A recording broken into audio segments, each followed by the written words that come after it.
ꯑꯍꯥꯟꯕꯃꯛꯇꯗ late night story ꯇꯥꯕꯤꯔꯤꯕꯁꯤꯡꯕꯨ James ꯍꯩꯒꯨꯔꯖꯝꯅ ꯇꯔꯥꯅꯣꯛ ꯆꯣꯕꯒ ꯂꯣꯏꯅꯅ ꯏꯀꯣꯛ ꯅꯣꯅ ꯈꯨꯔꯨꯝꯖꯔꯤ ꯉꯁꯤꯁꯨ ꯄꯨꯗꯨꯅ ꯂꯥꯛꯆꯔꯤ ꯏꯟꯁꯄꯦꯛꯇꯔ ꯇꯌꯥꯏ 93 ꯁꯨꯕ ꯇꯥꯡꯀꯛ ꯃꯃꯥꯡꯒꯤ ꯇꯥꯡꯀꯛꯇ ꯇꯥꯕꯤꯈ꯭ꯔꯦ ꯁꯛꯈꯪꯗꯕꯁꯤꯡꯅ ꯂꯝꯕꯤꯗꯒꯤ ꯂꯣꯌꯥ ꯑꯃꯗꯤ ꯁꯟꯙ꯭ꯌꯥ ꯐꯥꯗꯨꯅ ꯄꯨꯈꯤ ꯃꯁꯤꯒꯤ ꯃꯇꯨꯡꯗ ꯃꯩꯄꯥ ꯃꯆꯥꯅꯨꯄꯤ ꯐꯥꯈꯤꯕꯗꯨ ꯂꯣꯌꯥꯅ ꯃꯍꯥꯛꯀꯤ ꯈꯨꯖꯤꯜ ꯊꯧꯔꯥꯡꯗꯒꯤ ꯃꯆꯥꯅꯨꯄꯤꯒꯤ ꯃꯐꯝꯗ ꯂꯃꯟ ꯁꯤꯡꯅꯅꯕꯒꯤꯗꯃꯛ ꯈꯣꯡꯊꯥꯡ ꯑꯁꯤ ꯄꯥꯏꯈꯠꯂꯤꯕꯅꯤ ꯍꯥꯏꯗꯨꯅ ꯃꯍꯥꯛꯅ ꯈꯟꯈꯤ ꯑꯃꯔꯣꯝꯗ ꯁꯛꯈꯪꯗꯕꯁꯤꯡ ꯑꯗꯨꯅ ꯃꯆꯥꯅꯨꯄꯤꯒꯤ ꯊꯋꯥꯏ ꯀꯟꯅꯤꯡꯂꯕꯗꯤ ꯃꯈꯣꯏꯅ ꯇꯧꯔꯛꯄ ꯀꯣꯜ ꯑꯗꯨ ꯉꯥꯏꯔꯒ ꯃꯈꯣꯏꯅ ꯍꯥꯏꯕ ꯃꯐꯝ ꯑꯗꯨꯗ ꯂꯥꯛꯅꯅꯕꯒꯤꯗꯃꯛ ꯍꯥꯏꯈꯤꯔꯝꯃꯤ ꯑꯁꯣꯝꯅ ꯅꯨꯃꯤꯠ ꯑꯗꯨ ꯍꯧꯈꯤꯔꯝꯃꯤ ꯑꯌꯨꯛ ꯑꯉꯟꯕꯗ ꯅꯨꯡꯇꯤꯒꯤ ꯐꯣꯡꯂꯤꯕ ꯄꯥꯎꯆꯦꯁꯤꯡ ꯑꯃꯗꯤ ꯇꯣꯉꯥꯟ ꯇꯣꯉꯥꯟꯕ ꯅ꯭ꯌꯨꯁ ꯆꯦꯅꯦꯜꯁꯤꯡꯗ ꯁꯛꯈꯪꯗꯕꯁꯤꯡꯅ ꯂꯩꯁꯥꯕꯤ ꯑꯃ ꯑꯃꯗꯤ ꯄꯥꯈꯪ ꯑꯃ ꯂꯝꯕꯤꯗꯒꯤ ꯐꯥꯗꯨꯅ ꯄꯨꯈ꯭ꯔꯦ ꯃꯈꯣꯏꯕꯨ ꯀꯅꯥꯅ ꯀꯔꯤꯒꯤꯗꯃꯛ ꯐꯥꯔꯤꯕꯅꯣ ꯍꯥꯏꯕ ꯈꯪꯕ ꯉꯝꯗ꯭ꯔꯤ ꯑꯁꯨꯝꯅ ꯄꯥꯎꯆꯦꯁꯤꯡꯗ ꯐꯣꯡꯅꯔꯝꯃꯤ ꯑꯃꯔꯣꯝꯗ ꯔꯥꯍꯨꯜꯅ ꯂꯩꯔꯤꯕ ꯍꯣꯁꯄꯤꯇꯥꯜ ꯑꯗꯨꯗ ꯁꯟꯇꯣꯁꯅ ꯃꯍꯥꯛꯀꯤ ꯃꯔꯨꯞ ꯔꯥꯍꯨꯜ ꯂꯩꯀꯣꯜ ꯑꯗꯨꯗ ꯏꯟꯊꯣꯔꯛꯂꯝꯃꯤ ꯏꯪꯕꯅ ꯏꯇꯥꯎ ꯔꯥꯍꯨꯜ ꯉꯔꯥꯡꯗꯤ ꯑꯍꯤꯡꯁꯤ ꯌꯥꯝꯅ ꯏꯪꯉꯤ ꯈ꯭ꯔꯤꯁꯃꯥꯁ ꯃꯅꯨꯡꯁꯦ ꯏꯪꯕꯁꯨ ꯑꯣꯟꯊꯣꯛꯅ ꯏꯪꯈ꯭ꯔꯦ ꯅꯪꯗꯤ ꯏꯪꯗꯕ꯭ꯔꯥ ꯈꯪꯗꯦ ꯋꯥꯁꯨ ꯑꯃꯇ ꯉꯥꯡꯗꯦ ꯅꯪꯅ ꯄꯣꯡꯈꯤꯕꯁꯤꯅ ꯂꯨꯅ ꯇꯤꯟꯅꯔꯤꯕ ꯅꯪꯒꯤ ꯅꯃꯥꯟꯅꯕ ꯑꯩꯕꯨ ꯈꯪꯕꯤꯗ꯭ꯔꯕꯅꯤꯗꯣ ꯈꯕꯔꯁꯦ ꯑꯝꯇ ꯂꯧꯔꯛꯀꯦꯀꯣ ꯑꯩꯁ ꯉꯥꯏꯈꯣ ꯅꯪ ꯁꯤꯗ ꯂꯩꯌꯨꯀꯣ ꯈꯕꯔꯁꯦ ꯑꯝꯇ ꯂꯧꯔꯛꯀꯦ ꯀꯔꯤꯅꯣ ꯈꯕꯔꯁꯤ ꯌꯥꯎꯔꯤꯁꯤꯅ ꯂꯩꯁꯥꯕꯤ ꯑꯃꯒ ꯄꯥꯈꯪ ꯑꯃꯒ ꯂꯝꯕꯤꯗꯒꯤ ꯃꯁꯛ ꯈꯪꯗꯕꯁꯤꯡꯅ ꯐꯥꯈ꯭ꯔꯦ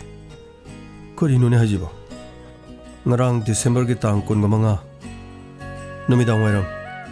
ꯑꯎꯕꯁꯤꯡꯅ ꯍꯥꯏꯕꯗ ꯂꯝꯕꯤꯗ ꯆꯠꯂꯤꯉꯩꯗ ꯃꯈꯣꯏ ꯑꯅꯤ ꯁꯛꯈꯪꯗꯕꯁꯤꯡꯅ ꯒꯥꯔꯤ ꯑꯃ ꯈꯥꯝꯗꯨꯅ ꯃꯃꯥꯏ ꯃꯃꯤꯠ ꯄꯨꯟꯁꯤꯜꯂꯒ ꯐꯥꯗꯨꯅ ꯄꯨꯈꯤꯕꯅꯤ ꯍꯧꯖꯤꯛ ꯐꯥꯎꯕ ꯃꯈꯣꯏ ꯀꯅꯥꯅ ꯀꯔꯤꯒꯤꯗꯃꯛ ꯐꯥꯔꯤꯕꯅꯣ ꯍꯥꯏꯕ ꯈꯪꯕ ꯉꯝꯗ꯭ꯔꯤ ꯈꯕꯔꯅꯦꯅ ꯇꯧꯁꯤ ꯌꯥꯎꯔꯤ ꯃꯌꯥꯝꯁꯤ ꯀꯔꯤꯅꯣ ꯒ꯭ꯌꯥꯟ ꯑꯃ ꯇꯥꯗꯦꯗ ꯏꯇꯥꯎ ꯔꯥꯍꯨꯜ ꯑꯁ꯭ꯋꯥꯏꯗ ꯑꯃꯨꯛ ꯄꯥꯔꯒꯦ ꯂꯥꯛꯑꯣ ꯑꯁ꯭ꯋꯥꯏꯗ ꯏꯟꯊꯣꯛꯁꯤ ꯂꯥꯛꯑꯣ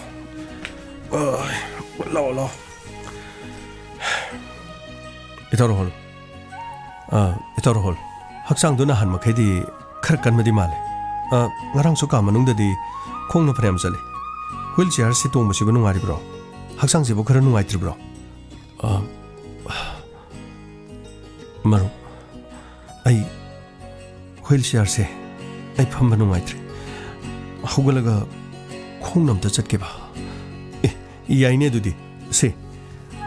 ngarang su ka manungdu khongna chali dudi se hugalo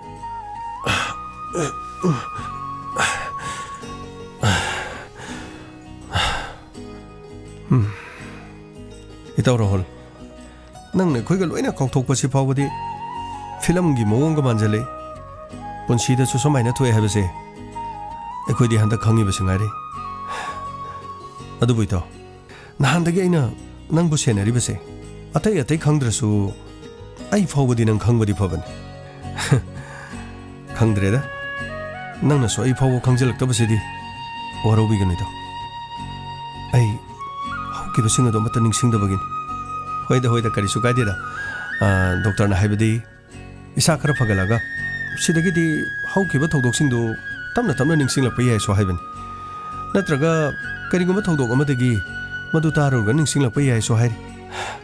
आइनो होजि खबरदो पारिदो ओरेदना लैसाबी मगा पखंग मगा फाखरेना हाइजे अखोइसु असुमाइना फारिबनि हाइबदि नंगा इगा थोइनुगा सनागा खोइ मरि पुन सिंजु चामिनबने अबोक नुंसीगी सिंजु होटल दा मसखंगदब मी खरना खोजु फारगा पुरेदना मदगिदि चिंगोन अमदा पुरे चिंगोन अमदा पुरगा खोइबु लोसिनगदबगी तवजानि मतम मदुदा अतोंबा हाइबदुन खोलाई पुथोरलगा सनागी मतक्ति जनमंगना बोनरकी मदुदा सनाना थिंगी अमदि थोइनुनसु अथिंगो पिबग लोइनाना अतोंबगी ममाइदा तिनसि संगीदना मदुदगी अतोंबना नोंमै सतोरक्तुना मखोइ अनिदा नोंमैना कामनबो होनबनि मदुदगी इताउना मनाक्तुदा फन चोंगसेंदुना मखोइदा कापक्प नोंमैदि इताउदा पालहनबदगी नोंमैदा थमा या नोंमैदा कापनो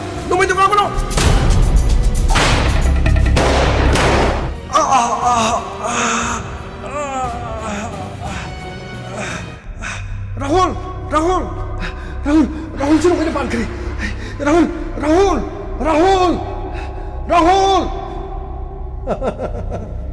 ꯑꯩꯒꯤ ꯃꯤꯡ ꯔꯥꯖ ꯑꯦꯂꯥꯏꯁ ꯔꯥꯍꯨꯜ ꯑꯩꯒꯤ ꯃꯤꯡꯁꯦ ꯍꯥꯟꯅ ꯇꯥꯔꯝꯃꯅꯤ ꯁꯟꯇꯣꯁ ꯁꯟꯇꯣꯁ ꯊꯣꯏꯅꯨ ꯊꯣꯏꯅꯨ ꯊꯣꯏꯅꯨ ꯑꯩꯒꯤ ꯃꯤꯡ ꯔꯥꯖ ꯑꯦꯂꯥꯏꯁ ꯔꯥꯍꯨꯜ ꯊꯣꯏꯅꯨ ꯔꯥꯍꯨꯜ ꯔꯥꯍꯨꯜ ꯀꯩꯅꯣ ꯑꯩꯅ ꯅꯉꯣꯟꯗ ꯋꯥꯔꯤ ꯂꯤꯔꯒ ꯅꯪꯅ ꯅꯥꯀꯜ ꯑꯃꯗ ꯑꯣꯟꯊꯣꯛ ꯇꯧ ꯂꯩꯗꯨꯅ ꯀꯩꯗꯧꯔꯤꯒꯦ ꯅꯀꯣꯛꯀ ꯄꯥꯏꯔ ꯇꯧꯔꯤꯗꯨꯕꯣ ꯀꯩꯁꯨ ꯇꯧꯗꯦ ꯑꯗꯨꯅꯦꯕꯀꯣ ꯑꯗꯨꯗꯒꯤ ꯏꯇꯥꯎꯅ ꯃꯈꯣꯏꯅꯤꯒꯤ ꯄꯨꯟꯁꯤ ꯀꯜꯂꯤꯅꯤ ꯀꯩꯅꯣ ꯃꯗꯨ ꯄꯨꯝꯅꯃꯛꯇꯨ ꯅꯪꯅ ꯂꯣꯏꯅ ꯀꯥꯎꯔꯕꯅꯤꯅꯦ ꯑꯩꯗꯤ ꯃꯪꯒꯨꯝꯕꯅꯤ ꯍꯥꯏꯔꯤꯕ ꯋꯥꯐꯝꯗꯨ ꯑꯩꯅ ꯀꯔꯤꯒꯤꯗꯃꯛꯇ ꯅꯤꯡꯁꯤꯡꯗ꯭ꯔꯤꯕꯅꯣ ꯐꯔꯦꯁꯦ ꯐꯔꯦꯁꯦ ꯁꯤꯒꯤ ꯋꯥꯁꯤ ꯇꯣꯛꯑꯁꯤ ꯉꯥꯏꯍꯥꯛ ꯂꯩꯔꯗꯤ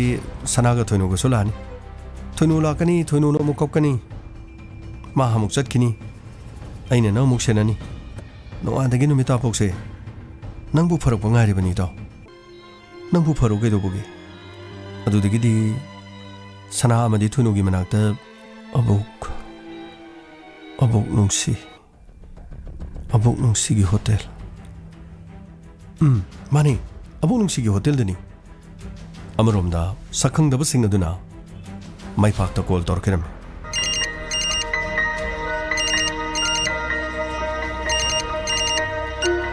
ꯍꯜꯂꯣ ꯍꯜꯂꯣ ꯅꯈꯣꯏꯅ ꯄꯥꯝꯂꯤꯕꯁꯤ ꯀꯔꯤꯅꯣ ꯅꯈꯣꯏꯅ ꯄꯥꯝꯂꯤꯕꯁꯤ ꯀꯔꯤꯅꯣ ꯑꯩꯉꯣꯟꯗ ꯍꯥꯏꯌꯨ ꯂꯨꯄꯥ ꯀꯌꯥ ꯄꯥꯝꯃꯤ ꯑꯩꯒꯤ ꯏꯆꯥꯅꯨꯄꯤꯗꯣ ꯅꯈꯣꯏꯅ ꯇꯦꯛꯇ ꯀꯥꯏꯗꯅ ꯑꯩꯉꯣꯟꯗ ꯁꯤꯟꯅꯒꯗꯕꯅꯤ ꯅꯈꯣꯏꯅ ꯄꯥꯝꯕ ꯄꯩꯁꯥꯗꯣ ꯂꯨꯄꯥ ꯀꯌꯥꯅꯣ ꯍꯥꯏꯌꯨ ꯃꯥꯏꯄꯥꯛ ꯑꯩꯈꯣꯏꯅ ꯄꯥꯝꯕ ꯄꯨꯝꯅꯃꯛꯁꯨ ꯂꯧꯒꯅꯤ ꯑꯗꯨꯒ ꯑꯩꯈꯣꯏꯅ ꯍꯥꯏꯔꯤꯕ ꯃꯐꯝꯁꯤꯗ ꯅꯪ ꯂꯥꯛꯀꯗꯕꯅꯤ ꯀꯔꯤꯒꯨꯝꯕ ꯍꯩꯁꯤꯡꯗꯨꯅ ꯅꯪꯅ ꯑꯇꯣꯞꯄ ꯐꯠꯇ ꯂꯧꯁꯤꯡ ꯅꯪꯅ ꯇꯧ ꯇꯥꯔꯒꯗꯤ ꯑꯩꯈꯣꯏꯒꯤꯗꯤ ꯍꯥꯏꯔꯤꯕꯁꯤꯅꯤ ꯅꯆꯥꯅꯨꯄꯤ ꯍꯤꯡꯅ ꯐꯪꯗ꯭ꯔꯦ ꯈꯜꯂꯨ ꯑꯗꯨꯅ ꯑꯩꯈꯣꯏ ꯍꯥꯏꯒꯦ ꯅꯈꯣꯏꯒꯤ ꯑꯋꯥꯡ ꯊꯪꯕꯗ ꯂꯩꯔꯤꯕ ꯗꯥꯝ ꯃꯅꯥꯛꯀꯤ ꯆꯤꯡꯆꯦꯞ ꯑꯗꯨꯗ ꯂꯥꯛꯀꯗꯕꯅꯤ ꯑꯗꯨꯒ ꯃꯐꯝ ꯑꯗꯨꯗ ꯑꯩꯈꯣꯏꯒꯤ ꯃꯤ ꯑꯅꯤ ꯂꯩꯒꯅꯤ ꯃꯤ ꯑꯅꯤ ꯑꯗꯨꯅ ꯅꯍꯥꯛꯄꯨ ꯄꯨꯗꯨꯅ ꯂꯥꯛꯀꯅꯤ ꯃꯤ ꯑꯅꯤꯗꯨꯒ ꯅꯍꯥꯛꯀ ꯄꯨꯟꯅ ꯆꯠꯃꯤꯟꯅꯒꯗꯕꯅꯤ ꯑꯗꯨꯒ ꯃꯐꯝ ꯑꯗꯨ ꯌꯧꯔꯕ ꯃꯇꯨꯡꯗ ꯅꯍꯥꯛꯀꯤ ꯅꯆꯥꯅꯨꯄꯤ ꯑꯩꯈꯣꯏꯅ ꯅꯉꯣꯟꯗ ꯁꯤꯟꯅꯒꯅꯤ ꯑꯇꯣꯞꯄ ꯐꯠꯇ ꯂꯧꯁꯤꯡ ꯇꯧꯕ ꯇꯥꯔꯒꯗꯤꯅꯦ ꯅꯆꯥꯅꯨꯄꯤ ꯍꯤꯡꯗ꯭ꯔꯦ ꯈꯜꯂꯣ ꯍꯧꯖꯤꯛ ꯄꯨꯡꯈꯥꯏ ꯑꯃꯒꯤ ꯃꯅꯨꯡꯗ ꯃꯐꯝ ꯑꯗꯨꯗ ꯂꯥꯛꯀꯗꯕꯅꯤ ꯄꯨꯡꯈꯥꯏ ꯑꯁꯤꯒꯤ ꯃꯅꯨꯡꯗ ꯑꯩꯈꯣꯏ ꯃꯤꯅ ꯅꯍꯥꯛꯄꯨ ꯉꯥꯏꯕ ꯃꯇꯝꯗ ꯂꯥꯛꯇꯕ ꯇꯥꯔꯒꯗꯤ ꯑꯩꯈꯣꯏꯒꯤ ꯃꯤ ꯑꯅꯤ ꯑꯗꯨꯅ ꯅꯪ ꯂꯥꯛꯇ꯭ꯔꯦ ꯍꯥꯏꯕꯒꯤ ꯄꯥꯎ ꯑꯩꯈꯣꯏꯗ ꯄꯤꯔꯛꯀꯅꯤ ꯃꯗꯨꯒꯤ ꯃꯇꯨꯡꯗꯒꯤ ꯅꯆꯥꯅꯨꯄꯤ ꯍꯤꯡꯗ꯭ꯔꯦ ꯈꯜꯂꯣ ꯅꯆꯥꯅꯨꯄꯤꯒꯤ ꯄꯨꯟꯁꯤ ꯀꯟꯅꯤꯡꯂꯕ ꯑꯩꯈꯣꯏꯅ ꯍꯥꯏꯔꯤꯕꯁꯦ ꯅꯪꯅ ꯏꯟꯒꯗꯕꯅꯤ ꯍꯜꯂꯣ ꯍꯜꯂꯣ ꯍꯜꯂꯣ ꯐꯣꯟꯁꯤꯁꯨ ꯊꯝꯈ꯭ꯔꯦꯅꯦ ꯃꯁꯤ ꯄꯨꯝꯅꯃꯛꯁꯦ ꯂꯣꯌꯥꯅ ꯁꯤꯟꯕ ꯁꯣꯏꯗꯅ ꯑꯣꯏꯔꯝꯒꯅꯤ ꯃꯍꯥꯛꯅ ꯈꯨꯅꯦꯛ ꯈꯔ ꯅꯦꯛꯇꯨꯅ ꯑꯩꯒꯤ ꯏꯐꯝꯗꯒꯤ ꯑꯩꯒꯤ ꯏꯆꯥꯅꯨꯄꯤꯒꯤ ꯄꯨꯟꯁꯤ ꯃꯥꯡꯅꯕ ꯑꯗꯨꯕꯨ ꯄꯩꯁꯥꯗꯤ ꯍꯥꯏꯔꯛꯇ꯭ꯔꯤ ꯃꯈꯣꯏꯅ ꯑꯩꯕꯨ ꯀꯧꯔꯤꯕꯒꯤ ꯃꯔꯝ ꯀꯔꯤꯒꯤꯅꯣ ꯅꯠꯇ꯭ꯔꯒ ꯉꯁꯤꯗꯒꯤ ꯆꯍꯤ ꯀꯌꯥꯒꯤ ꯃꯃꯥꯡꯗ ꯊꯣꯛꯈꯤꯕ ꯊꯧꯗꯣꯛ ꯑꯗꯨꯒꯤꯗꯃꯛ ꯂꯣꯌꯥꯅ ꯑꯩꯒꯤ ꯏꯐꯝꯗ ꯂꯃꯟ ꯁꯤꯡꯅꯅꯕꯒꯤꯗꯃꯛ ꯅꯠꯇꯦ ꯂꯣꯌꯥꯗꯤ ꯑꯉꯥꯡꯅꯤ ꯃꯍꯥꯛꯇꯤ ꯀꯔꯝꯅ ꯈꯪꯒꯅꯤ ꯊꯧꯗꯣꯛ ꯑꯁꯤꯗ ꯉꯁꯤ ꯐꯥꯎꯕ ꯃꯍꯥꯛꯅ ꯑꯩꯈꯣꯏꯗ ꯀꯔꯤꯃꯇ ꯍꯥꯏꯕ ꯂꯩꯈꯤꯗꯦ ꯑꯗꯨꯕꯨ ꯃꯉꯣꯟꯗ ꯀꯅꯥꯅ ꯍꯥꯏꯒꯗꯧꯔꯤꯕ ꯐꯔꯦ ꯃꯐꯝ ꯑꯗꯨꯗ ꯆꯠꯂꯒ ꯌꯦꯡꯕ ꯇꯥꯕꯅꯤ ꯑꯩꯒꯤ ꯏꯆꯥꯅꯨꯄꯤꯒꯤ ꯄꯨꯟꯁꯤ ꯀꯟꯗꯕ ꯌꯥꯗꯦ ꯑꯩ ꯆꯠꯄ ꯇꯥꯕꯅꯤ ꯃꯈꯣꯏ ꯄꯥꯕꯨꯡ ꯍꯧꯖꯤꯛ ꯐꯣꯟ ꯇꯧꯔꯛꯄꯗꯨ ꯀꯔꯤ ꯍꯥꯏꯔꯤꯅꯣ ꯅꯈꯣꯏ ꯂꯥꯡꯒꯅꯨ ꯄꯥꯎ ꯑꯁꯦ ꯀꯅꯥꯃꯠꯇꯗ ꯍꯥꯏꯕ ꯌꯥꯔꯣꯏ ꯍꯥꯏꯔꯤ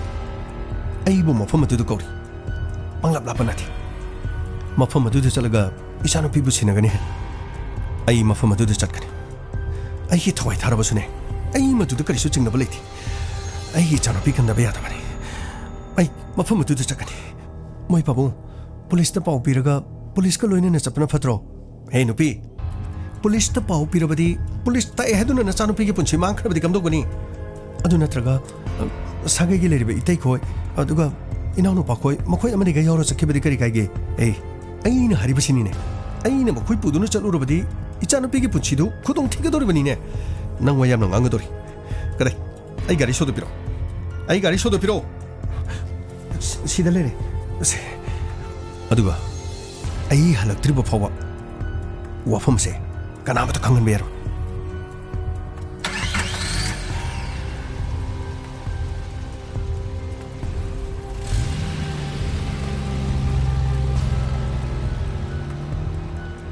ꯑꯃꯔꯣꯝꯗ ꯁꯛꯈꯪꯗꯕꯁꯤꯡ ꯑꯗꯨꯅ ꯁꯟꯙ꯭ꯌꯥ ꯑꯃꯗꯤ ꯂꯣꯌꯥꯕꯨ ꯐꯥꯖꯤꯜꯂꯤꯕ ꯃꯐꯝ ꯑꯗꯨꯗ ꯑꯩꯒꯤ ꯃꯇꯨ ꯄꯨꯟꯁꯤꯜꯂꯤꯕꯁꯤ ꯊꯥꯗꯣꯛ ꯅꯈꯣꯏ ꯀꯅꯥ ꯀꯅꯥꯅꯣ ꯑꯩꯈꯣꯏꯕꯨ ꯃꯐꯝ ꯑꯁꯤꯗ ꯐꯥꯗꯨꯅ ꯄꯨꯔꯛꯂꯤꯕꯁꯤ ꯀꯔꯤꯒꯤꯅꯣ ꯑꯩꯒꯤ ꯃꯤꯠꯇ ꯄꯨꯟꯁꯤꯜꯂꯤꯕꯁꯤ ꯊꯥꯗꯣꯛ ꯑꯩꯒꯤ ꯃꯤꯠꯇ ꯄꯨꯟꯁꯤꯜꯂꯤꯕꯁꯤ ꯊꯥꯗꯣꯛ ꯑꯩ ꯂꯣꯌꯥ ꯑꯩꯈꯣꯏꯅ ꯅꯈꯣꯏꯕꯨ ꯐꯥꯔꯛꯄꯗꯒꯤ ꯍꯧꯖꯤꯛ ꯐꯥꯎꯕ ꯊꯝꯂꯤꯕꯁꯤ ꯅꯈꯣꯏꯗ ꯀꯔꯤꯒꯨꯝꯕ ꯑꯁꯣꯛ ꯑꯄꯟ ꯑꯃꯠꯇ ꯄꯤꯗ꯭ꯔꯤ ꯃꯁꯤꯒꯤ ꯃꯈꯥ ꯌꯥꯝꯅ ꯇꯥꯒꯅꯨ ꯂꯣꯌꯥ ꯍꯣꯏꯅꯦ ꯑꯩꯈꯣꯏꯕꯨ ꯑꯁꯣꯛ ꯑꯄꯟ ꯀꯔꯤꯃꯠꯇ ꯄꯤꯗ꯭ꯔꯤ ꯑꯗꯨꯕꯨ ꯀꯔꯤꯒꯤꯗꯃꯛꯇꯅꯣꯕ ꯅꯈꯣꯏꯅ ꯑꯩꯈꯣꯏꯕꯨ ꯃꯐꯝ ꯑꯁꯤꯗ ꯐꯥꯖꯤꯟꯕꯤꯔꯤꯁꯤ ꯀꯔꯤꯒꯤꯅꯣꯕ ꯁꯦ ꯑꯃꯨꯛꯇ ꯍꯥꯏꯌꯣꯕ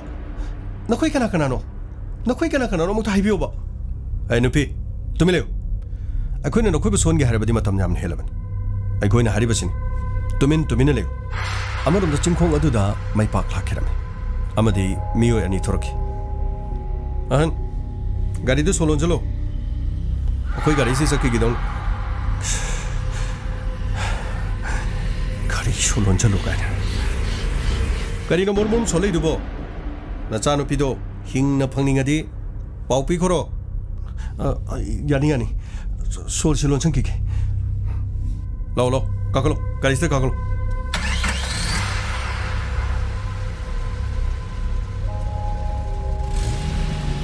ꯑꯁꯨꯝꯅ ꯁꯛꯈꯪꯗꯕ ꯃꯤꯑꯣꯏ ꯑꯅꯤꯒ ꯃꯩꯄꯥꯛꯀ ꯄꯨꯟꯅ ꯂꯥꯛꯈꯤꯔꯝꯃꯤ ꯃꯁꯤꯒꯤ ꯃꯇꯨꯡꯗ ꯒꯥꯔꯤ ꯑꯗꯨꯒꯤ ꯃꯅꯨꯡꯗ ꯇꯣꯡꯂꯤꯕ ꯑꯃꯅ ꯑꯍꯟ ꯁꯤꯗꯒꯤꯗꯤ ꯑꯩꯈꯣꯏ ꯂꯝꯕꯤ ꯌꯧꯒꯗꯧꯔꯦ ꯇꯉꯥꯏ ꯐꯗꯅ ꯑꯍꯟꯒꯤ ꯃꯤꯠꯁꯤ ꯄꯨꯟꯁꯤꯟꯗꯕ ꯌꯥꯗ꯭ꯔꯦ ꯀꯔꯤ ꯑꯩꯒꯤ ꯃꯤꯠ ꯄꯨꯟꯁꯤꯟꯗꯣꯏꯗꯤ ꯀꯔꯤꯒꯤ ꯋꯥꯔꯧꯕꯤꯒꯅꯨ ꯑꯍꯟ ꯑꯩꯈꯣꯏꯒꯤ ꯃꯐꯝꯁꯦ ꯑꯗꯣꯝꯅ ꯈꯪꯈꯤꯕ ꯌꯥꯗꯦ ꯑꯩꯈꯣꯏꯅ ꯑꯗꯣꯝꯕꯨ ꯇꯦꯛꯇ ꯀꯥꯏꯗꯅ ꯑꯃꯨꯛ ꯊꯥꯗꯣꯔꯛꯀꯗꯧꯔꯤꯕꯅꯤ ꯃꯔꯝ ꯑꯗꯨꯅ ꯑꯗꯣꯝꯅ ꯑꯃꯨꯛ ꯄꯨꯂꯤꯁꯇ ꯇꯝꯂꯕꯗꯤ ꯑꯩꯈꯣꯏꯒꯤ ꯃꯐꯝꯁꯤ ꯈꯪꯈꯤꯒꯗꯧꯔꯤꯕꯅꯤ ꯑꯗꯨꯗꯤ ꯃꯐꯝ ꯑꯗꯨ ꯌꯧꯔꯒ ꯐꯠꯇ ꯅꯨꯡꯗ ꯊꯣꯛꯂꯕꯗꯤ ꯃꯗꯨꯒꯤꯗꯃꯛ ꯀꯔꯤꯝꯇ ꯋꯥꯔꯨꯅꯨ ꯐꯠꯇ ꯅꯨꯡꯗ ꯊꯣꯛꯀꯗꯕ ꯑꯣꯏꯔꯗꯤ ꯃꯤꯠꯁꯤ ꯄꯨꯟꯖꯜꯂꯣꯏꯅꯦ ꯃꯤꯠ ꯄꯨꯟꯒꯦ ꯍꯥꯏꯔꯤꯕꯁꯦ ꯑꯩꯈꯣꯏꯅ ꯑꯃꯨꯛ ꯊꯥꯗꯣꯛꯀꯅꯤ ꯍꯥꯏꯔꯤꯕꯅꯤ ꯁꯦ ꯋꯥꯔꯧꯕꯤꯕ ꯌꯥꯗꯦ ꯃꯤꯠꯁꯦ ꯑꯝꯇ ꯄꯨꯟꯖꯟꯒꯦ ꯋꯥꯔꯧꯕꯤꯒꯅꯨ ꯍꯟ ꯁꯤꯁꯤꯅ ꯑꯩꯈꯣꯏꯒꯤ ꯂꯝꯕꯤꯁꯤ ꯈꯪꯗꯅꯕꯅꯤꯀꯣ ꯑꯁꯨꯝꯅ ꯃꯩꯄꯥꯛꯄꯨ ꯃꯃꯤꯠ ꯄꯨꯟꯁꯤꯟꯗꯨꯅ ꯒꯥꯔꯤ ꯑꯗꯨꯗ ꯇꯣꯡꯍꯜꯂꯝꯃꯤ ꯑꯁꯨꯝꯅ ꯆꯤꯡ ꯑꯗꯨ ꯂꯥꯟꯊꯣꯛꯇꯨꯅ ꯃꯊꯪ ꯊꯧꯔꯛꯏ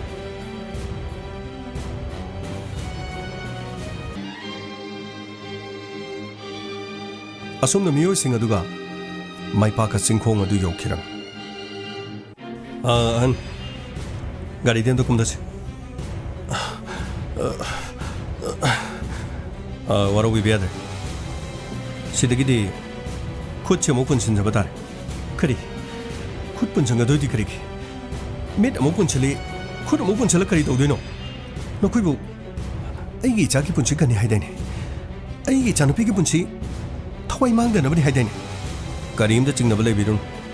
ꯈꯨꯠ ꯄꯨꯟꯁꯤꯟꯖꯒꯗꯧꯔꯤꯕꯁꯦ ꯇꯉꯥꯏ ꯐꯗꯅ ꯄꯨꯟꯗ ꯌꯥꯗꯕꯒꯤꯅꯤ ꯇꯦꯛꯇ ꯀꯥꯏꯗꯅ ꯑꯗꯣꯝꯕꯨ ꯑꯃꯨꯛ ꯍꯟꯅ ꯊꯥꯗꯣꯛꯀꯅꯤ ꯃꯁꯦ ꯑꯩꯈꯣꯏꯗ ꯊꯥꯖꯕ ꯊꯝꯕꯤꯌꯨ ꯁꯦ ꯀꯗꯥꯏ ꯈꯨꯠꯇꯣ ꯑꯝꯇ ꯄꯨꯟꯁꯤꯟꯒꯦ ꯃꯁꯤꯒꯤ ꯃꯇꯨꯡꯗ ꯆꯤꯡꯊꯛ ꯑꯗꯨꯗ ꯃꯩꯄꯥꯛ ꯄꯨꯈꯠꯂꯛꯂꯝꯃꯤ ꯋꯦꯜꯀꯝ ꯃꯊꯧꯅꯥ ꯂꯩꯕ ꯄꯩꯁꯥ ꯄꯥꯏꯕ ꯃꯤ ꯍꯥꯠꯄ ꯉꯝꯕꯗꯨ ꯅꯠꯇ꯭ꯔꯣ ꯆꯪꯁꯤꯜꯂꯣ ꯅꯈꯣꯏ ꯀꯅꯥ ꯀꯅꯥꯅꯣ ꯍꯥꯏꯌꯨ ꯅꯈꯣꯏ ꯀꯅꯥ ꯀꯅꯥꯅꯣ ꯍꯥꯏꯌꯨ ꯑꯩꯈꯣꯏ ꯀꯅꯥꯅꯣ ꯍꯥꯏꯕꯗꯨ ꯁꯣꯏꯗꯅ ꯇꯥꯛꯀꯅꯤꯅꯦ ꯀꯔꯤꯝꯇ ꯋꯥꯔꯨꯅꯨ ꯕꯦꯟꯗꯔꯗꯒꯥꯏꯗꯤ ꯆꯍꯤ ꯃꯇꯥꯡꯗꯨꯒ ꯃꯤ ꯈꯟꯅꯕꯁꯨ ꯊꯧꯅꯥꯕꯨ ꯐꯅꯌꯥꯝ ꯐꯔꯤꯅꯤ ꯑꯗꯨꯗꯤ ꯅꯈꯣꯏ ꯉꯔꯥꯡ ꯑꯩꯒ ꯕꯦꯟꯗꯔꯗ ꯃꯔꯩ ꯌꯦꯠꯅꯈꯤꯕ ꯈꯟꯅ ꯆꯩꯅꯒꯦ ꯇꯧꯈꯤꯕꯗꯨ ꯅꯠꯇ꯭ꯔꯣ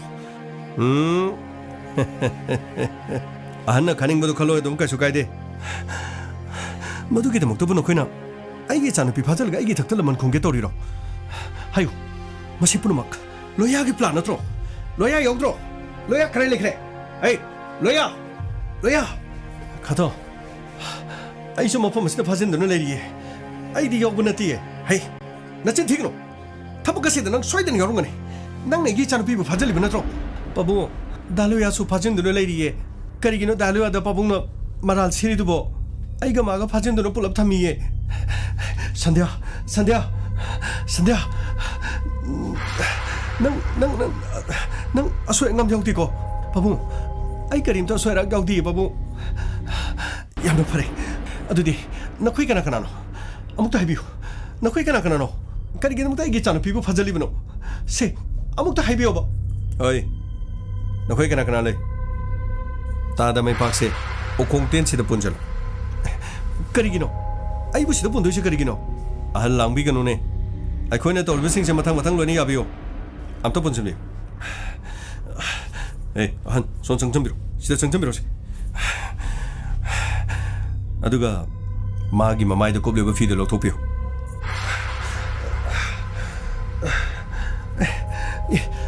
संध्या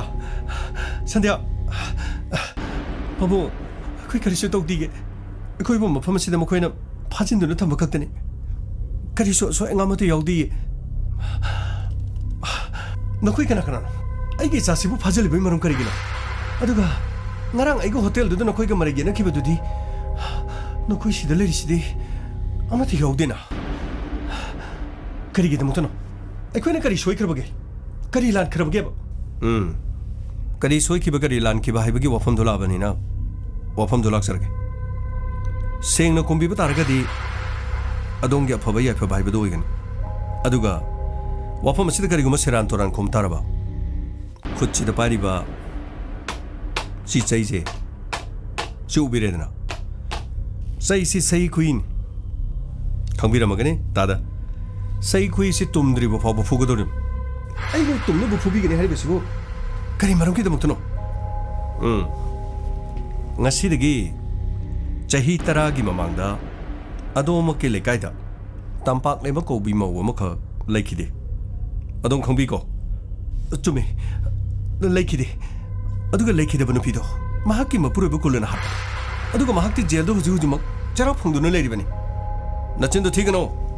थौदो गदो नचानुपी की ममांगदा सेंगना हायो करिगुम नंगना सेंगना हाइबा तारबा नचानुपी से टेक त कायदना खोइना थादोकनी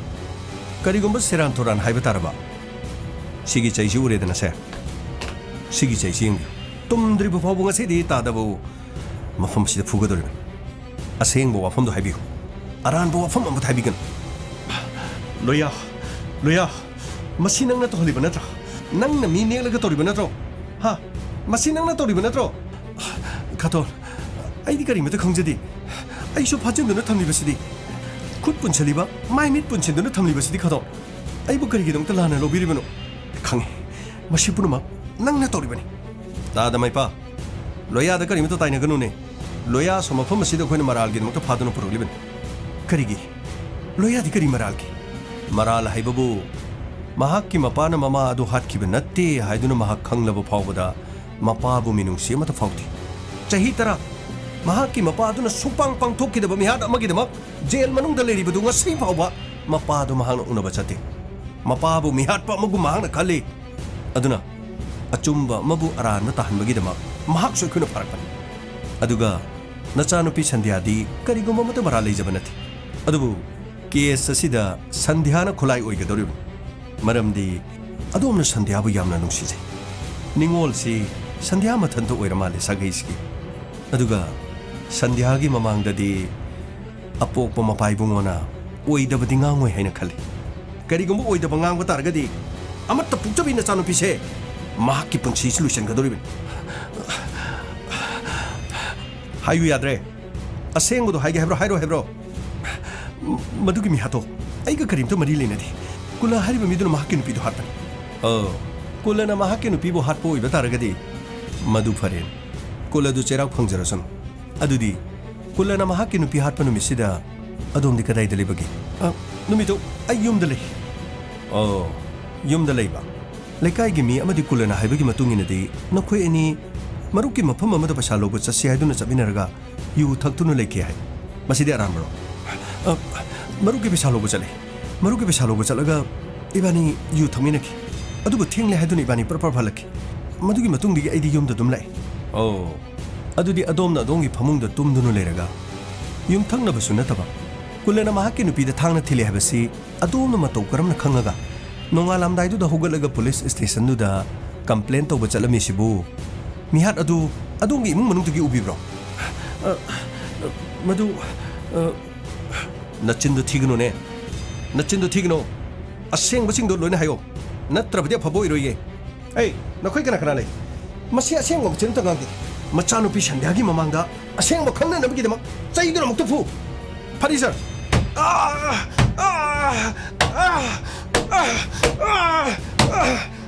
푸들어 깜짝아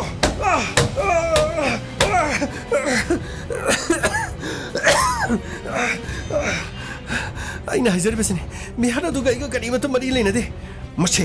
ꯃꯆꯤꯟ ꯁꯨꯡꯆꯦꯛ ꯁꯦꯡꯉꯣꯏꯗꯣꯔꯤ ꯅꯆꯥꯅꯨꯄꯤꯁꯤ ꯍꯤꯡꯅ ꯆꯠꯈꯤꯕ ꯄꯥꯝꯕ꯭ꯔꯥ ꯅꯠꯇ꯭ꯔꯒ ꯁꯤꯕ ꯄꯥꯝꯕ꯭ꯔꯥ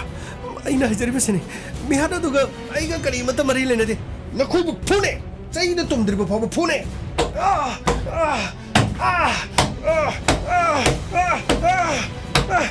ꯐꯨꯗꯠꯂꯣ ꯐꯨꯗꯠꯂꯣ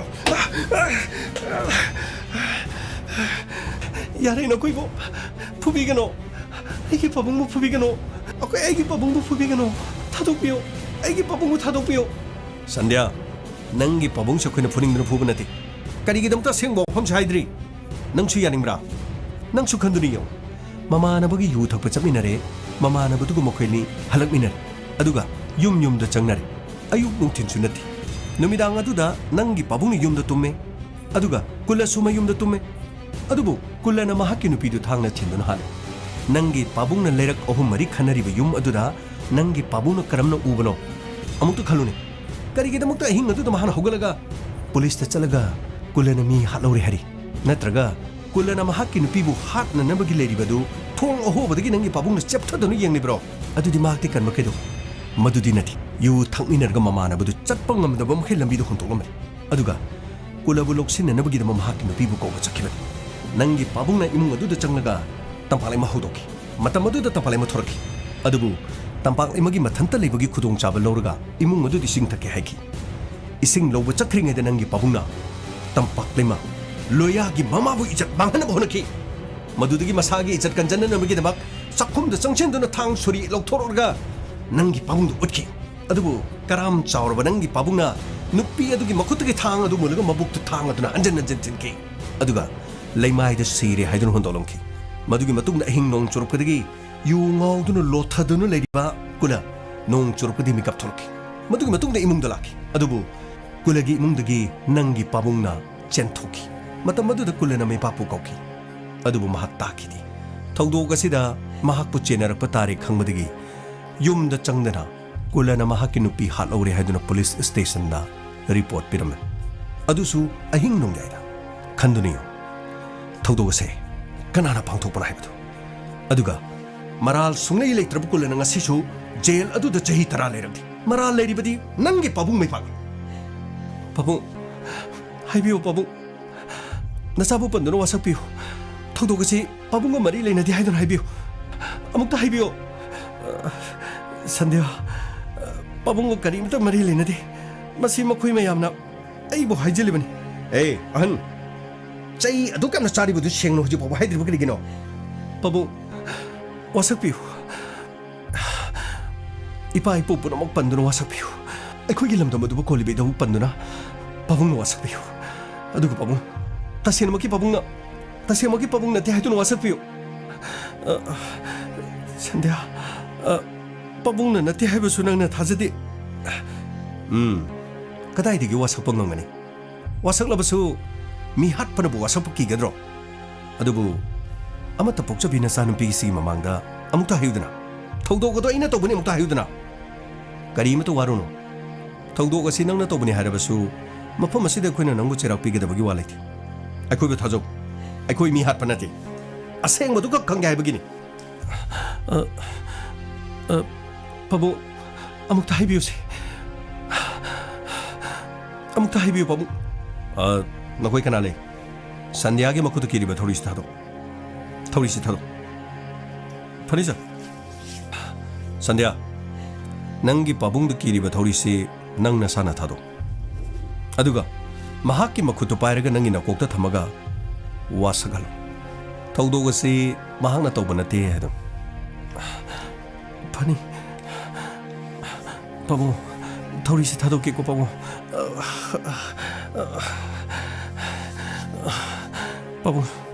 ꯄꯥꯕꯨꯡꯒꯤ ꯈꯨꯠꯁꯦ ꯅꯁꯥꯒꯤ ꯀꯣꯛꯇ ꯊꯝꯖꯔꯕꯅꯤ ꯄꯥꯕꯨꯡ ꯋꯥꯁꯛꯄꯤꯌꯨ ꯏꯄꯥ ꯏꯄꯨ ꯄꯨꯔꯣꯟ 7 ꯑꯗꯨꯒ ꯁꯥꯒꯩꯒꯤ ꯑꯍꯟ ꯄꯨꯔꯣꯟ 7 ꯑꯩꯈꯣꯏꯒꯤ ꯂꯝꯗꯝ ꯑꯗꯨ ꯀꯣꯜꯂꯤꯕ ꯏꯕꯨꯙꯧ ꯄꯟꯗꯨꯅ ꯋꯥꯁꯛꯄꯤꯌꯨ ꯄꯥꯕꯨꯡꯅ ꯃꯤ ꯍꯥꯠꯇꯦ ꯍꯥꯏꯗꯨꯅ ꯍꯥꯏꯕꯤꯌꯨ ꯊꯧꯗꯣꯛ ꯑꯗꯣ ꯄꯥꯕꯨꯡꯅ ꯇꯧꯈꯤꯕ ꯅꯠꯇꯦꯅ ꯑꯝꯇ ꯍꯥꯏꯕꯤꯌꯨ Sandhya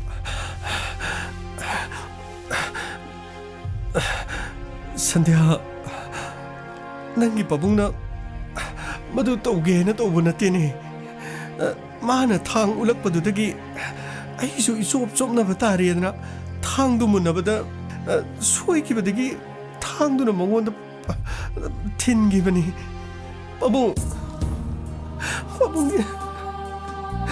Pabungdi yamna fattaba mini karigidamata ibu Pabunggi ichaningon oina poamino Pabunggo aige apokpa nati Pabungdi mi nati Pabungdi migi saklonda loba sane sa Thokiba thokdogadaga nati khada chalabasu wangda chalabasu nachanupi ama lei habagi kariguma mate yeng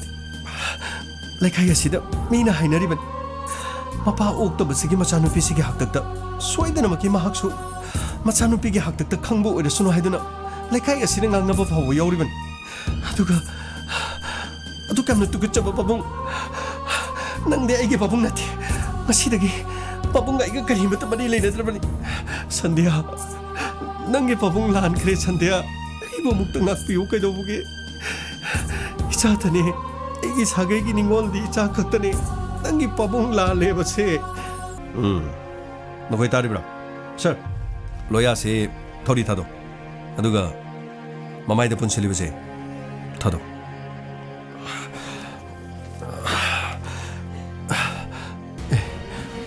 loya sir mani aini inspector Tayai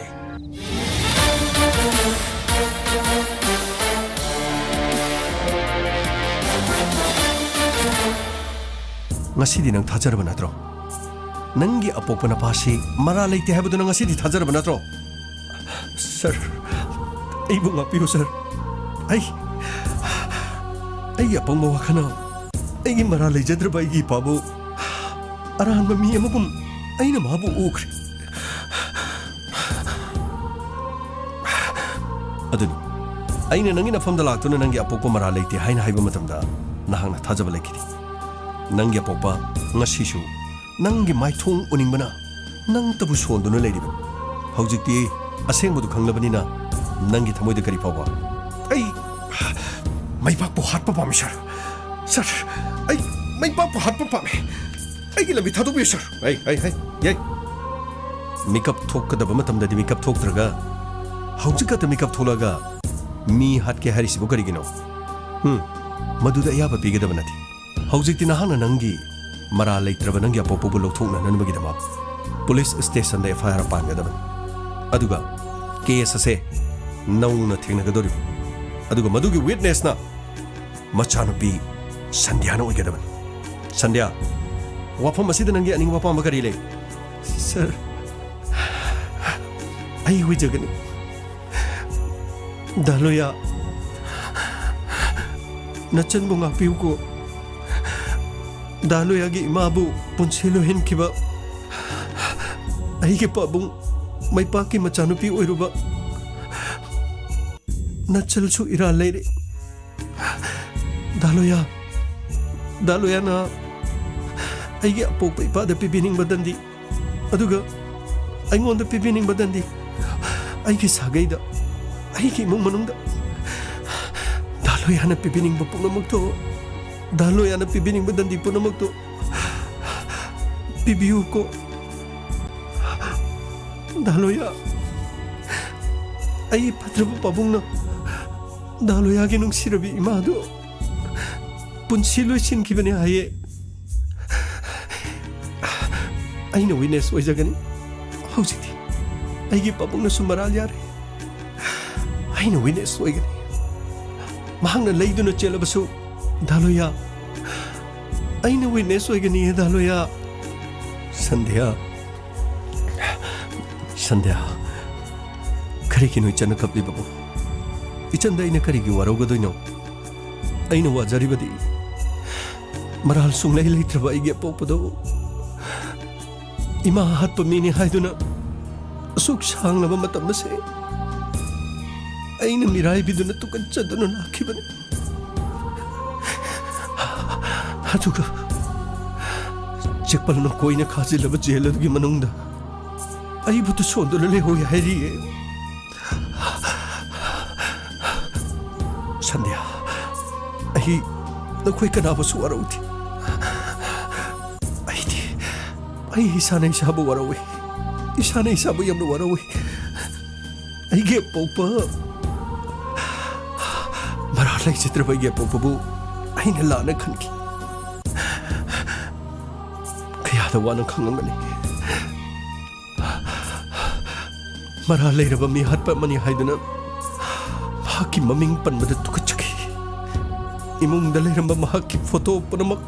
महाका मरी लेनबा pollen पुनमक थुगाइकी छिगाइकी मई थादुकी अदुगा मरा लेतबा मी अमु ओइरमले दलोया पाबुंगदुसु चलगा जेलदा उनरुसे पाबुंगी मखोंग पाइदुना अइगे पाबुंगना तोकिबा पुनुमकी मरालदो नापियो हाइदुना पाबुंगी खोंग पाइदुना खुरुमजगे संध्या चटकनी अहि चटकनी चिकपलनो कोइना खाजिलबा जेलदुगी मनुंगदा सही तरह हेना ताथि तवैना मफम मधुदा तौबिरगलबा अइ पपु पाबुंगी मनाक्ता चटकनी पाबुंगी मखोंग पाइदुना हाइजगनी नचाना पंगमदगी वखल लाना खले हाइदुना मरा लेत्रबा इपागी खोंग पाइदुना अइना खुरुमगनी संध्या अइ पाबुंगी मनाक्ता चटकनी लोया यामना नुंगारे ngasiदी ओमसिलगा फुमदुना चाकतुना लेबदो ngasiदी मरी थोना चालाकले पुमनमक निंखाइरक नंगबु पोपा पाबुंगना नंगबु खौरांना ngaरिबनिने सर अइना लानखिबा पुनमक हाकपियो सर यारे मसी पुनमकसु ओइनबो हनबदा अइखोइना प्लान असि तौखिबनि चौबा सर मरा लेरबा मी हाथ पसे गाड़ी दुदा हापचलो फगनी सर इंस्पेक्टर अइ इसागी राल पुनमक अइ याजरगन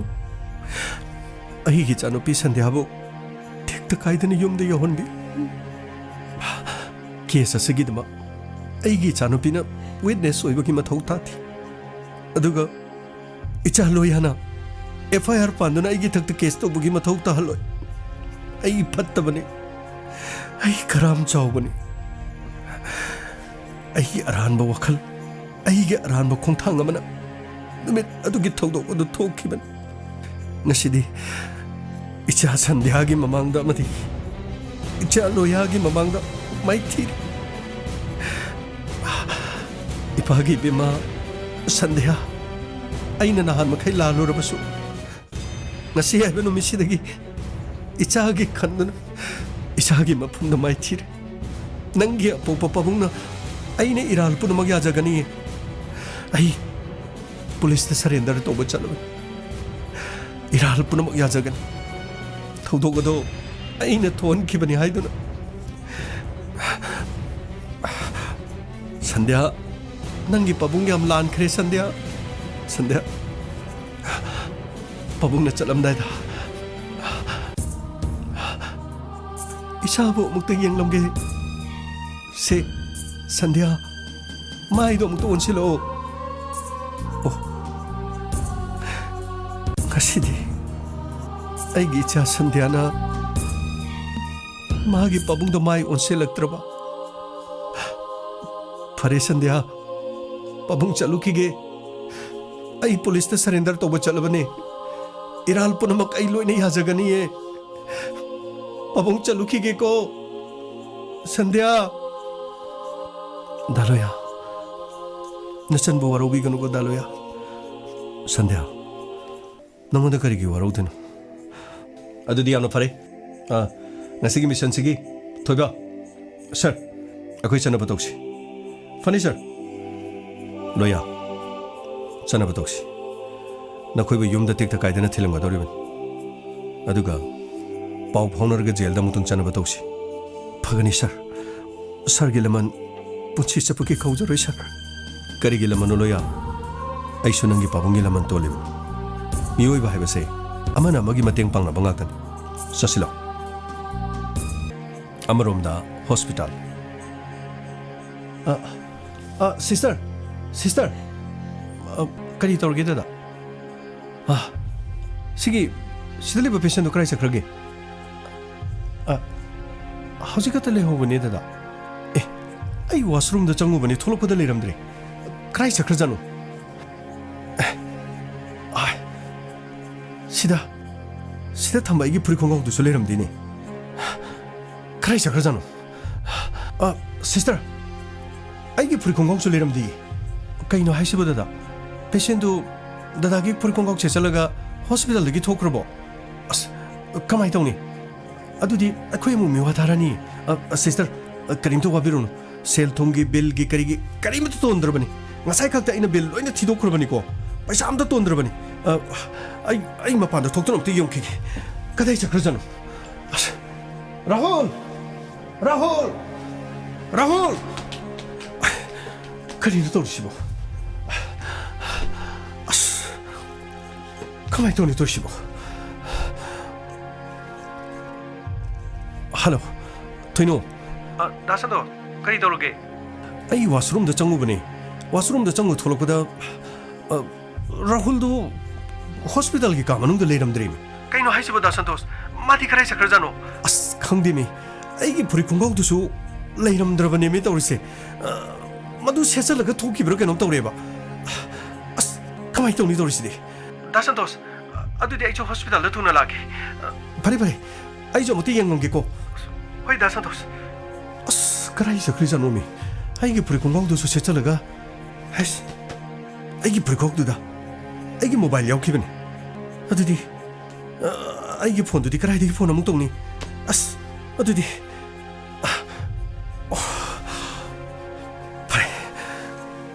As I did get my phone, I'm at the white Moktorok.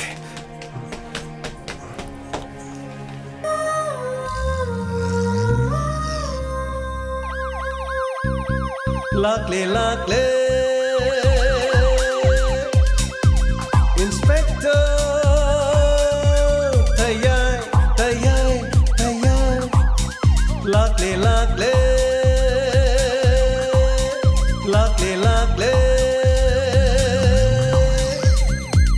Inspector, tayay, uthanaba,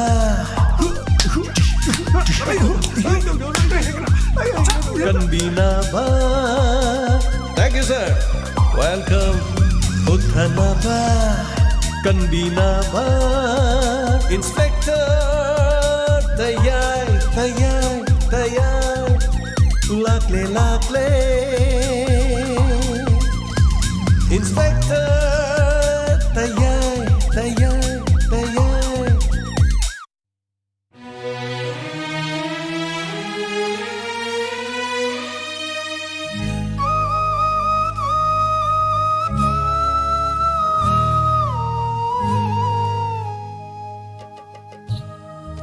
Tagachari hana ngasigi inspector tayai nifu tare suba tangkak tabiri batheng mo fawda support to biri sing hani ngali tana tagachari ngasigi thorom sigi feedback amadi comment pathok jabagi tanja do muk logjagi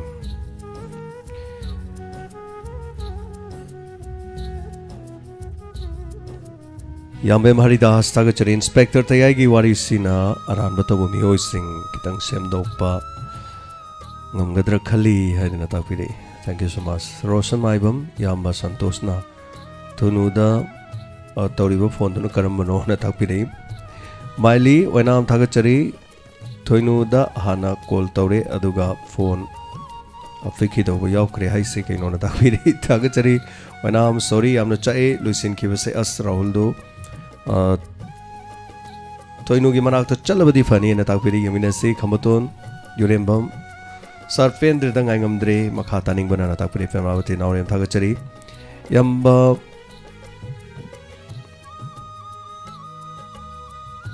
Zakaria Oscar Thagachari ngasi civil dress ngasi civil dress set matang yam kan haibir khre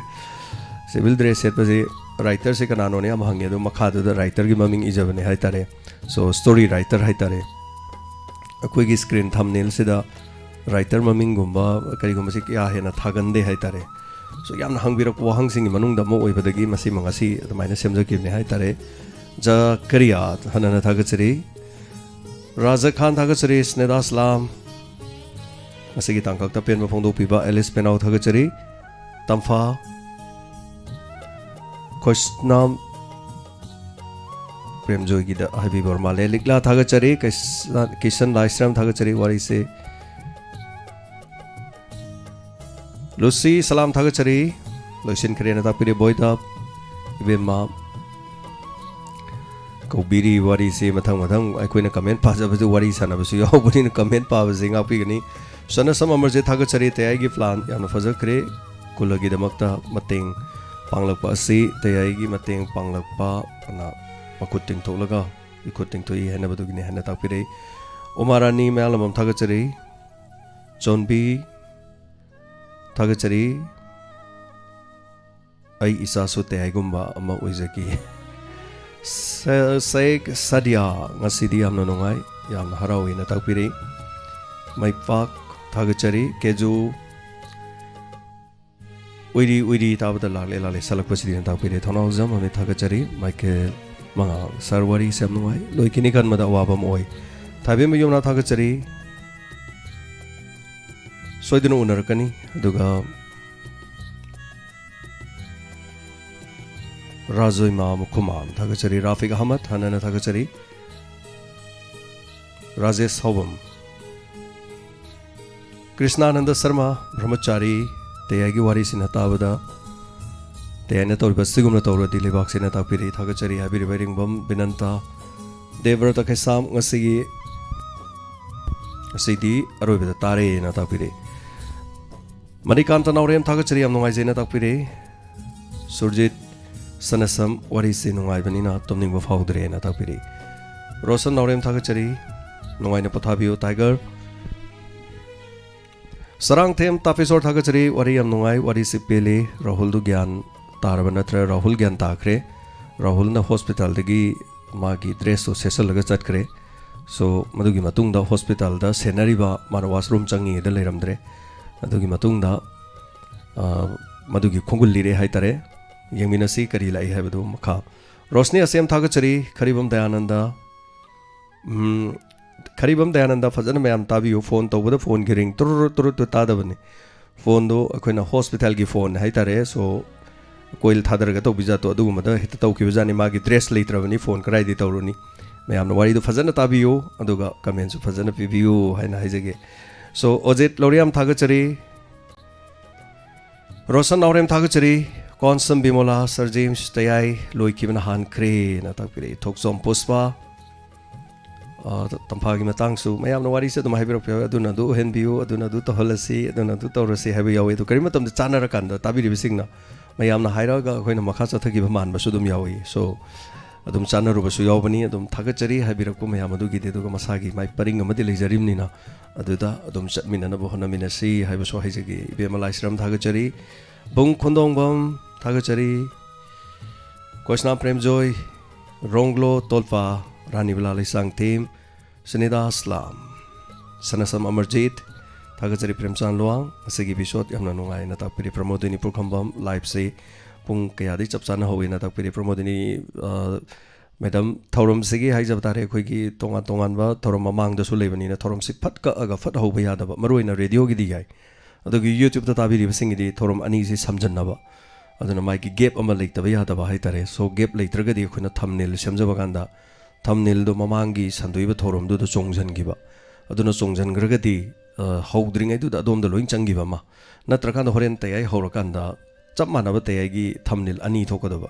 aduna mayam si live si ani thokjalakda karam mano khangdana howdriboy ningdana yam ngawbasi yawe aduna ngaktang gap ama leitaba yadaba ma leijai adumaina tokjari haitare so Thagachari habirakpa namaira pam bogendro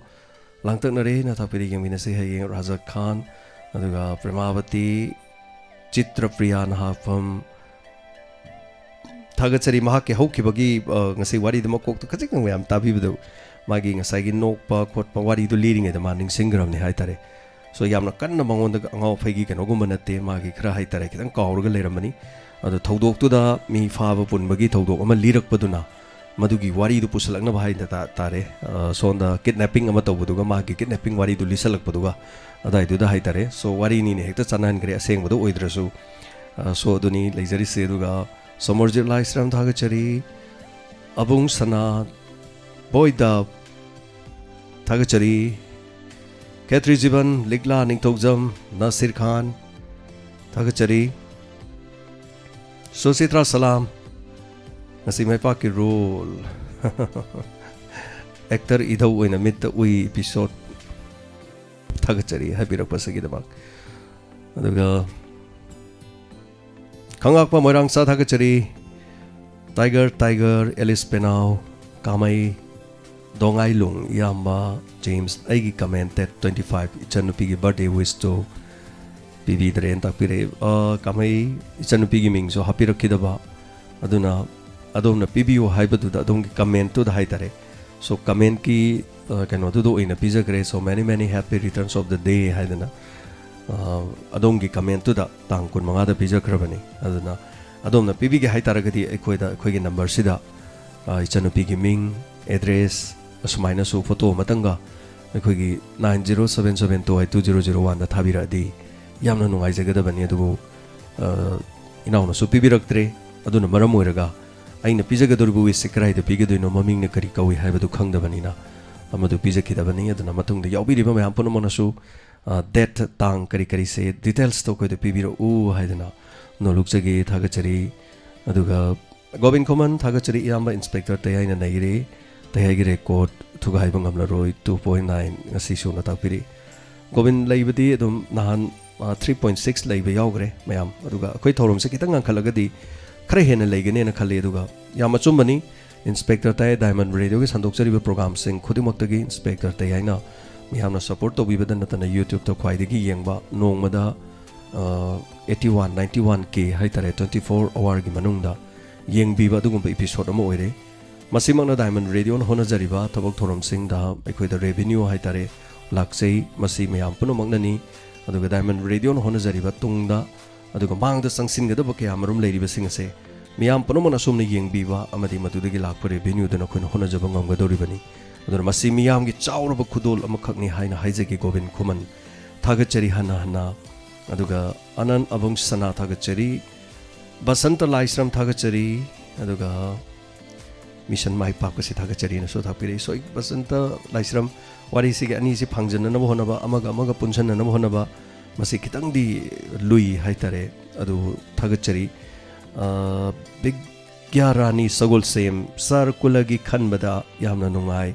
Rahul na karam haina togadorino hayeng soidana khangmin narasi bigyarani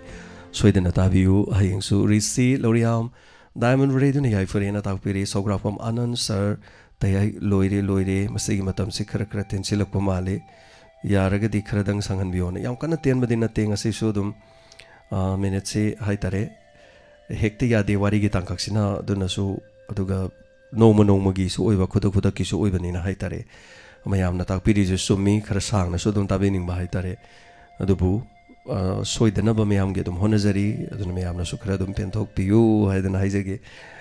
thagachari kitang sang badum tangkak su wari gi tangkak na haitare soidana yaholakke yaujarakke haina du maina su haijage adu Alice Penau thagachari sarajumna morning arangbam tayagi wari yamna nungai haina takpirak pasigi damakta su aduga Kes Ratan Thagachari Jiban Liglas Nida Salam Yulembam Celebrity Madam Thagachari Ngasigi am nungai na takpire aduga mai paki magi machanupi mana haitare madu gyan tarak na bagi lambi ma haitare hektama mai pak tu na tawbani haidana inspector te aina ngamme haidana mayum da changa kitna ma faraga nang law nang na mi hatpani haraga pibasu yadabani na madugi maral du othorok na bu honabada madugi plan ma sinba mission ma sinba so mission do mu khabar du yaw na bu honaba khabar du yaw laga madugi reaction du na Rahul amuk pharak na bu honaba madugi tangka khaitare so masi khara dum lui aduna ngasai su mayam haibiri du ni tabada mayam na confuse haitare yes masi ayamadi visualization oiramagadi thoomoi aduna khoi hospital sing da phone tongnaba haitare so coin thadarga phone tobul lei phone tak tak tak tak toraga aduga last la ka doi my phone du no mo thiraka doi ni aduga my mafam khanga kani thoina phone pal hali do dunani aduga yemina se khangmina se mathang aduga rahul thengnabada ngaurga leram doira karai leram doino faraga leram doribra kari torunga doino haibadu khangmina rasi mathang tangkak chatharak pa yana namagi damo thagachari hana sugi matik yamlaba comment sing aduga kitang thuna jar maming je pajage ming pahokde pabirakte haibagi kang sudum yam lebani na mostak khi ali thagachari pondong bam korog lembi devi thagachari boida bejo thagachari bejo ngasi di crime update sin nangdre hayeng di soidana crime update ama thamjage noma kala ga haitare aduga thangnana leiba sudum yogjage masi matanga pc madu honoring da haitare nangidre kradi hote honajaki bani aduga keju chanu thagachari sanasam amarjit umarani meang lambam aduga anant yaifavi nongthombam thagachari tokcho milan rosen naurim koisna premjoy premjoy nga sa happy ki that I mean radio gi tai si radio drama oina mathang puthok pioi premjoy puthok pobudi yadab leite drama haira kanda di no mada changi ba artist sing hai tare so mi mari ma manga mataru mati dum jangne so artist sing du kauraga drama namada premjoy nayum dagi diamond radio da drama nam do ni free da law do free da sat khon hai bi yaroi adu bu pamjaba di mangjaba di am lady hai tare ko premjoy matam na purok poiro sunu isor na taibang sema mapuna pina bibo oiro sunu inaw nang sa hai ki bedo du ga ngongo khonra phon thaga chari case ratan bemalai sarm raja khan rani lakshmi aduni nga sa hijabado may amje phone gi de pungang na grenga ji phone da mai phone do na te mana tawri du phone ma tawge na haibado phone do hospital da phone lei ko phone to bo ya ba khoi gi patient na pai da ba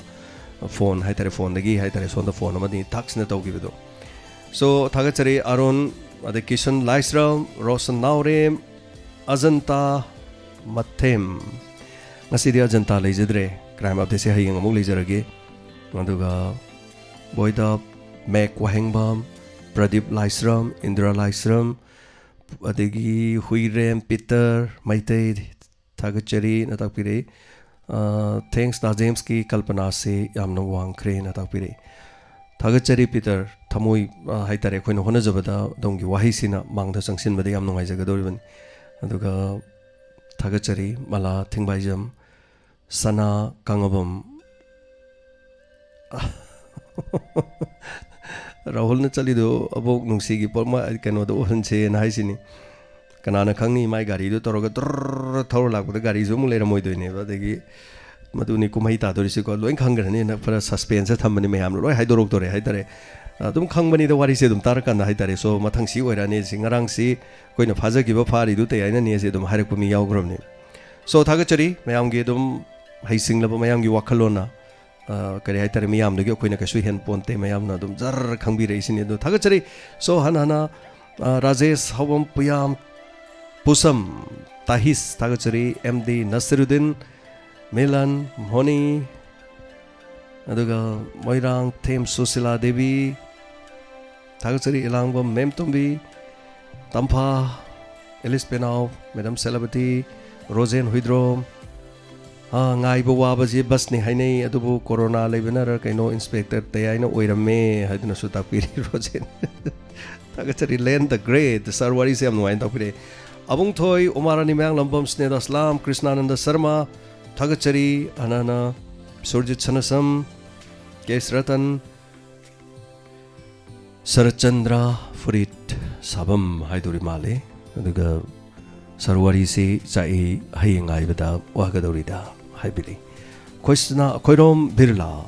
aidi loiraga changa e makoktagi soidana muktabiu yam thunu loisin jagadore aduga premavati naurem puyam achau sing yamna nungai yamna fajakre kuina kuiraga fajakhal e haina sudapire aduga thagachari keju nilakanta kashmir gi inglaba hingsida tayagi wari sina tarini sir web series oina namlaba fajani tapiri Neelkant bro थागचरी यामना काश्मीर की मफमदगी radio से ताबी हाइना हाइबिरकपसिगिदमा अदुगा याम नुंगाइजै यामना लाप मफमदगी इरमदमसिगी मपारी ताबीबसिगिदमक्तो thank you so much Neelkant अदुगा थोकचो मिलन राजक इबोमचा एलिसपेना बोयदा थोकचो मिलन अयाम्बा इसिलोइ पाजर माले मिंगसिसि थबा याउदरे हेना मरांग थेम थागचरी सलाम कृष्ण कुमार सिंह थागचरी यंगमिनसी अदुगा राहुल न करिगुम हलकप काना हानगी माय होनबी राज एलाइस राहुल न तौबुदु तौदोरिब्रा तौरोइदोरिब्रा नॉर्मल द लेदोइरा दि यंगमिनसी हरिदास तोंजम थागचरी इंस्पेक्टर ते आइना पाखोंग कयानी चलिबा तांक खुदिंगी न अचुम्बनी हरिदास तोंजम मदुनी अखोइना सस्पेंस होय थमगा हयेंजे कमाय तौदुइ जानो अदुना तौरिदुनु कइनो अदा सिदा मसि तौरे गान मयाम वहांग मयाम लालिसे so thank you so much मसि मंगनि हाइतारे अदुगा पोरेंगा पपुख्रमम थागचरी सरंगतंग तापेसोर पुनमक थागचरी लोइना पाले दिंग अमरोय अदन लोइबगी नायररोय अदु थागचरी कनाना करी हाइरे हाबदी चिंकचरगा लाइफ से मुथतपगो पाजगदोरिबनी अदुगा हन्ना थागचरी मयाम पुनमक अदुगा जैन गॉनमई थागचरी इंदिरा लाइसराम मनिंगदगी पाइजरपदा सौलेन नमाइरापम भोगेंद्रो सीरियल हजि फौदी चपचाबा हाइबुंगमद्री राजेश युमनाम थागचरी अदु मोंटो कुमार चिंगदा उखोंगतेन हाइबदो चानदे खरा सेक्शन तौबियो मोंटो कुमार चिंगदो उखोंगतेन हाइबे याई करीम काइदे चिंगदो लमहांग पुरा नते मोंटो मयामना चिंगदा हाइबदुदा मोंटो नो उरिसिना मो चिंगदा अखोइ लमहांगने न उरेबा चिंग हाइबदि चिंगदो मफमदो पुखलिदो अखोइगी नुपी नुपा लेगदोरिबनी क्रिसमस हाइबजु पल्लिमनी अदि अहिंग हाइबमजु पल्लिमनी अदोरगदि मोंटो कुमार अखोइगी चिंगदा करि हाइतारे पखन लेइतना लेबे याबा नते सो मफम अमनी हाइतारे चिंगदा लेबा मफम अमनी अद जस्ट इमेजिन हाइतारे अदो अखोइना समाइन तोरकान मयामने हेक पानाबा हाइबसु यावेबा मोंटो कुमार अदुना कैसु लेते खोंगतेन हाइबदि मफमदुदा मोइ लेरिदो अहिंग लेदोरिबनी अदम हंगबिरदि कमाइना होजे क्रिसमस मतम अहिंग इंग्रकांजे मोइ कमाइना अहिंग ले लेरिनो नुंगदांगदि मोइ चाक पिजकिब्रा चाक पिजबे मतंग याउदे हाइरादि कमाइन तौनी अदुना लई मफमदुदा मोइ मिशन अमगी मतंगदनी लाइदो चिंगथक अमदनी खोइगी करि हाइतारे युम मोइ करि ओइ मी लेबि युम दिन नतबा हाइतारे सो अदुममदा होजिकते दुम लेनेदना चिंगद लोतांग संग कै लेबा खोटपा मयाम लई हाइतारे so thank you so much Montu अदुगा प्रेम नामोइजम कैपी माइते मोमो वांखेम थागचरी नामंगांग पुनमक थागचरी हन्ना चिथजब खोटपे यावरबसु लोइनमक अदुगा हन्ना थागचरी कुंजबाबु थोकसोम सर थागचरी लोइनमक हाइतारे थोरमसि सरुग याबिरिबसिंग चिथजबसु मयाम पुनमक वैनाम जोन पुनमक पु इकाइ खोमनजबुचरी दोंगी ममल यामलबा तांखरबा मतम काइथोपिदुना डायमंड रेडियो की थेंगलब मतमदो संदोकचरिबा अथेंगबा हिंगी वारी हाइबा थोरम असिद सरुग याबिदना ताबिरिबा पुमनमा इकाइ खोमनजरी पुमनमा पोकोक नोनो खुरुमजरी थोरम लोइसिनजबगी अयाबदो लौजरी हयेंग अमुक वारी सिप मखा पुदुनो लाक्चगी क्राइम अपडेट सम पुदुनो लाक्चगी सोइदन मकिंग अमना बहनजगी मयाम सुंगाइ बिरमो मार्क्स उप काउबिगनु खुचा सेंग हामबियु लोइनना सोशल डिस्टेंसिंग ngapiu पुमनमकपु खुरुमजरी